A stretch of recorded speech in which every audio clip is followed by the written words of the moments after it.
Hello friend, সবাই কেমন আছো? আশা করছি সবাই খুব ভালো আছো। আমিও খুব ভালো আছি। দেখো, চলে এসেছি বিয়েবাড়িতে।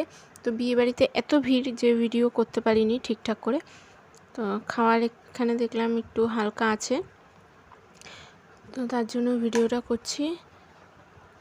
দেখো, মেনু কার্ডটা তোমাদের সাথে শেয়ার করলাম।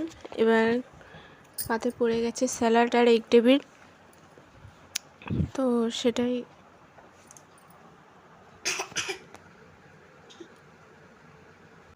তো এত রাতে আমি এগ টেবিলের মানে ওই উপরে যে পুরটা ওটা আমি খাবো না, তো শুধু ডিমটুকু বেছে নিয়ে ডিমটুকু খেয়েছিলাম।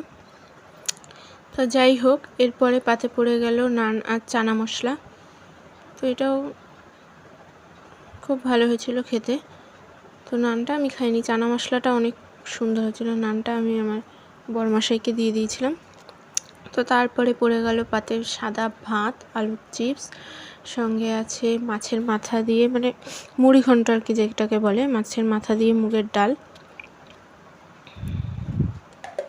দেখো, এরপর ছিল দই কাতলা। সত্যি কথা বলতে বিয়েবাড়িতে আমার সব থেকে এই ডিশটাই ভালো পছন্দ হয়েছিল, দই কাতলাটাই ভালো হয়েছিল সব থেকে। এরপর পড়ে গেল বাসন্তী পোলাও, সঙ্গে আছে চিকেন।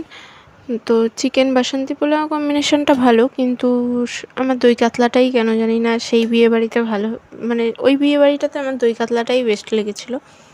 তো যাই হোক, তো এক এক করে খাওয়া দাওয়া সেরে নিই। দেখো,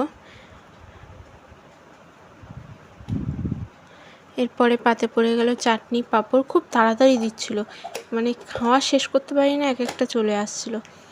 আর মিষ্টি কালাকাঁদ, আমি মিষ্টি নিয়ে নিই, রসগোল্লা আমি নিয়ে নিই, তো কালাকাঁদ নিয়েছিলাম। এরপর দেখো দিয়ে গেছে গরম জল আর আইসক্রিম, কর্নেটো হাসমোলা। তো দেখেছো, মানে খেতে পারিনি, তার আগে সব পড়ে যাচ্ছে। তো বিয়েবাড়ি গেছি, প্রেজেন্ট দিয়েছি সবাইকে, সবার সাথে দেখা টেখা করেছি, ফটো তুলেছি। তো ফটোগুলো তোমাদের সাথে শেয়ার করি, কারণ পুরো ভিডিওটা তো করা আমার পক্ষে সম্ভব হয়নি। তো এটা আমাদের নতুন বর বউ, দেখতেই পাচ্ছ। এটা আমার হাজব্যান্ডের মানে আমার শ্বশুরবাড়ির দিক দিয়ে একজন রিলেটিভের বিয়ে ছিল, তো সেখানেই গেছিলাম। বিয়ে বলতে রিসেপশনে। এই দেখো, বাবির সাথে ছবি তুলেছি। বাবি কিন্তু চিকেন পকোড়া খাচ্ছিল তখন। তো তারপরে সবাইকে বাই বলে আমরা বাড়ির উদ্দেশ্যে রওনা দিয়েছি। এই দেখো, বিয়ে বাড়িতে নাচানাচি হচ্ছে। তো ভিডিওটা কেমন লাগলো সবাই জানাবে। আজ এই পর্যন্তই ছিল। তো চলো, টাটা, বাই, সবাই ভালো থাকবে।